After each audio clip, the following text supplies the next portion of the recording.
હું બધાને મારા વશમાં કરી દીધા છે. બાળકો, યુવાનો કે વડીલો બધાને મારા વગર ચાલતું નથી. બાળકો ગેમ અને વિડીયો જોઈ પોતાની આંખ અને શ્વાસ બગાડી રહ્યા છે. યુવાનો ઓનલાઈન ગેમ, ઓનલાઈન સટ્ટા દ્વારા તેમનું જીવન બરબાદ કરી રહ્યા છે. હા હા હા, હું મોબાઈલ રાક્ષસ. ચાલુ છે. બોલ બેટા. હા, તમે બધા જાણો છો મને રાક્ષસ બનાવનાર કોણ છે? તમે આખી દુનિયાને બધા લોકો મારી શું દુનિયાના કામો સરળ કરવા થઈ હતી. બાળકોને આવું નવું શીખવા થઈ હતી. યુવાનોને ધંધો રોજગાર સરળ કરવા થઈ હતી. પણ બાળકો ગેમ અને વિડીયો જોવે છે અને યુવાનો ઓનલાઈન ગેમ, ઓનલાઈન સટ્ટે રમી રહ્યા છે. હા, તમે બધા આગળ આવો અને મારા અંદર રહેલા રાક્ષસનો વધ કરતો.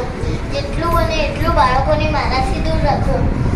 યુવાનો ઓનલાઈન ગેમ, ઓનલાઈન સટ્ટાથી દૂર રહો.